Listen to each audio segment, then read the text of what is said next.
Donc le Théâtre de la Manufacture, c'est un centre dramatique national, donc c'est un label qui est donné par le ministère de la Culture. Il y en a 40 en France. C'est un lieu qui est implanté dans une ancienne usine, une manufacture des tabacs, qui a été construite au 19e siècle et c'est pour ça que ça s'appelle le Théâtre de la Manufacture.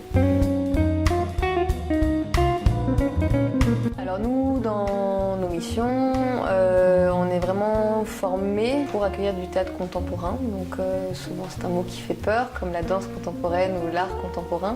Pourtant ça ne devrait pas, parce que ça veut tout simplement dire qu'en fait on présente des pièces dont les textes sont écrits par des auteurs vivants. D'une autre manière, on accueille aussi des pièces classiques, Shakespeare, Marivaux, Molière, etc., mais qui sont mises en scène d'une façon modernisée, parce que c'est des pièces qui, même si elles ont 200, 300 ans, ont encore des choses à nous dire.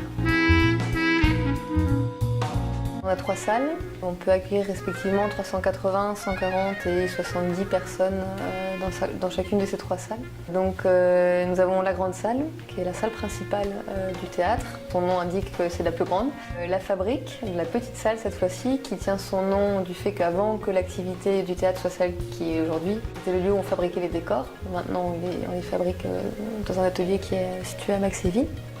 On a la salle de répétition, qui est donc destinée en priorité aux acteurs pour qu'ils puissent travailler quand la scène est occupée par un montage technique.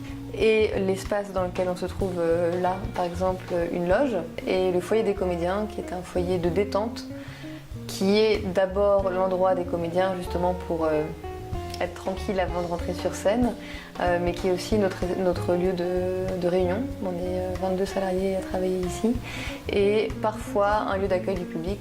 Et on a aussi une cour à l'extérieur du théâtre qui est une cour commune partagée avec la médiathèque et le conservatoire qui nous permet de programmer des choses à l'occasion par exemple de la fête de la musique ou en festival.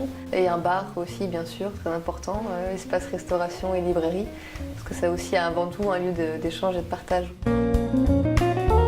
Notre directeur est un artiste, il est comédien metteur en scène, il a été nommé sur un projet artistique et il a l'obligation de faire au moins 2 spectacles par an.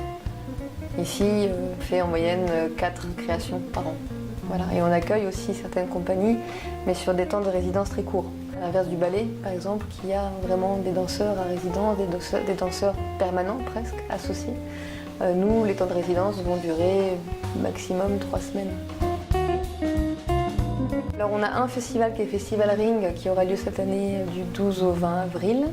C'est un moment hyper festif où, je le disais, on a aussi du cirque, de la danse, de la performance, des arts de la rue, etc. Et tous les soirs, des sets de DJ, des concerts qui sont programmés dans le hall du théâtre. Merci.